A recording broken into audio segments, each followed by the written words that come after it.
শয়তানের আরো আরো গুণ আছে, তার ভেতরে অন্যতম গুণ হচ্ছে ও হচ্ছে যৌনতা ছড়াতে ভালোবাসে। কথা বুঝতেছেন?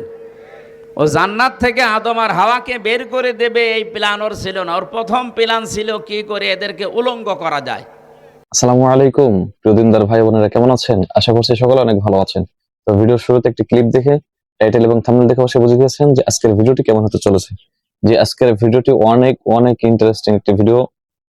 আমাদের মুফতি আমির হামজা শয়তানকে নিয়ে একটি বর্ণনা দিলেন যে শয়তান কিভাবে মানুষকে ধোঁকা দেয় এবং শয়তান কিভাবে আদম এবং হাওয়াকে উলঙ্গ করেছিলেন। তো এই বিষয়ে আজকে তিনি তাফসীর করলেন। তো ভিডিওটি শুরু করার আগে বরাবরের মতন আপনাদের কাছে একটি রিকোয়েস্ট, ভিডিওটি ভালো লাগলে একটি লাইক দিবেন, কমেন্ট করে জানিয়ে যাবেন যে ভিডিওটি কেমন হয়েছে। নিত্য নতুন ভিডিও পেতে চ্যানেলটি সাবস্ক্রাইব করে রাখবেন। তো চলুন মূল ভিডিওটি শুরু করা যাক। যৌনতা ও ভালোবাসে, এজন্য আদম এবং হাওয়াকে কি করে উলঙ্গ করা যায় এরকম মন নিয়ে জান্নাতের মেন গেটে বসে বসে কাঁদছিল। হযরতে আদম একটু গেছে বাইরে, হাওয়া আলাইহিস সালাম কান্নার আওয়াজ শোনার পরে ফিরে আসলেন। গেটের কাছে দেখে একজন কাঁদতেছে, ডাক দিয়ে বলেন, আপনি কাঁদেন কেন? ও বলছে, আমি আমার জন্য কাঁদি না, তোমাদের জন্য কাঁদি। আমি গোপন ভাবে সংবাদ পেয়েছি, তোমরা যে আরামে আছো জান্নাতে, জান্নাতে আল্লাহ তোমাদের বেশি দিন রাখবে না, এখান থেকে তোমাদেরকে বের করে দেবে। গোপন ভিত্তিতে সংবাদ পেয়েছি, আমি চিন্তা করছি যে আমি না হয় চলে যাব, তোমাদেরকেও আল্লাহ এ আরামে রাখবে না। মেয়েদের যতগুলো অভ্যাস দুনিয়ায় আল্লাহ বানিয়েছেন, দেখবেন মেয়ে লোকের একটা অভ্যাসে ওরা এক জায়গায় যদি শান্তি একবার পেয়ে যায়, জীবন চলে গেলে ওই জায়গা ছাড়তে চায় না। এখানে কি নড়াচড়া হারে আমার আওয়াজ আছে কেন? ড্রোন। আপনি একটু লক্ষ্য করেন, পরকীয়া প্রেমে যারা একবার স্বাদ পেয়েছে, তার 5টা ছেলে হোক মেয়ে হোক অসুবিধা নেই, সব ফেলে দুনিয়া আল্লাহ রাস্তায় চলে যাচ্ছে। এরকম মহিলা পাননি? ওরা একবার যদি কোনো কাজে আনন্দ পায়, শান্তি পায়, জীবন চলে যাবে। কিসের মান সম্মান আর কিসের ছেলে মেয়ে? একবার মেয়েরা যদি কোনো চেয়ারে বসে শান্তি পায়, জীবন গেলেও চেয়ার থেকে উঠতে চায় না। 15.5 বছর এটা হয়েছিল, উঠতে চাচ্ছিল। এত কিছু হয়ে গেছে 15.5 বছরে, কত মায়ের বুক খালি হয়েছে, এরপরও দেশ এপার থেকে ওপার চলে গেছে। না, আমি যেভাবেই হোক আমার চেয়ার চাই। এ কথা বলে নাই? এটা শয়তানের কথা। কার কথা? শয়তানের কথা। হযরতে হাওয়া আলাইহিস সালাম বললেন, আপনি কাঁদবেন না। কাঁদার আগেই তো আপনি কথা বলার আগে কাঁদেন। কি অভ্যাস আপনার? তামাম পৃথিবীর দিকে তাকাবেন, শয়তান মার্কা মানুষ যারা, ওরা দেখবেন কথা বলার আগে কেঁদে ফেলে। ঠিক। আমি কি বানিয়ে বলছি? আপনি একটু খেয়াল করে দেখবেন, কথা বলার আগে উনি কেঁদে ফেলে। আমার কেউ নেই, কেউ নেই। তার কেউ নেই, আমি কি করব? কাঁদার দরকার কাকে? যা বলতে চাস বলবি তো না, আগে কান্নাকাটি করি নাই। এই যে কথা বলার আগেই কেঁদে ফেলে, এটা শয়তানের অভ্যাস। তাহলে এইগুলো যারা নেয় তারা আসলে কি?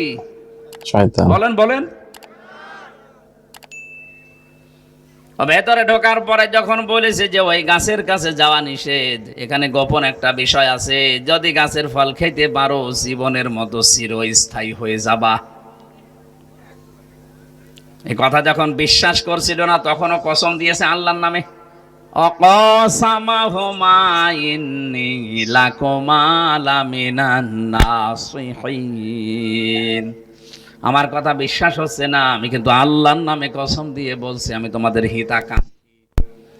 তামাম দুনিয়াতে খোঁজ খবর নিয়ে দেখবেন, 57টা মুসলিম রাষ্ট্রে এই মুসলমানদের ঈমান আর আমল ধ্বংস করার জন্য শয়তান যারা আসে, ওরা কিন্তু হিতাকাঙ্ক্ষী সেজে আসে। ঠিক। আমাদের দেশে আসে নাই বিভিন্ন এনজিওর নাম নিয়ে, ব্যারাকের নাম নিয়ে এসেছে, কারিতাস, কত রকমের নাম নিয়ে, ওয়ার্ল্ড ভিশন নামে নাম দিয়ে এসেছে, সেবা করার নাম নিয়ে, হিতাকাঙ্ক্ষী বন্ধুর নাম নিয়ে এসে আমাদের আসল বিষয় নিয়ে চলে যাচ্ছে।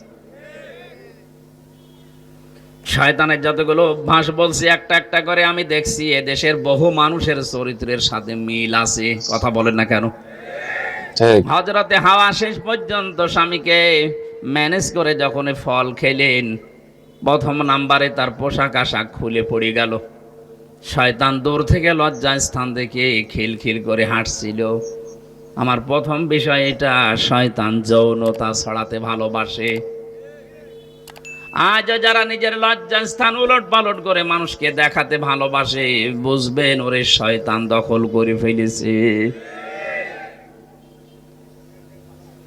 তাহলে শয়তান যৌনতা ছড়াতে ভালোবাসে, উচ্ছৃঙ্খলতা ছড়াতে ভালোবাসে, শয়তান অপচয় করতে ভালোবাসে। কথা বলেন না কেন?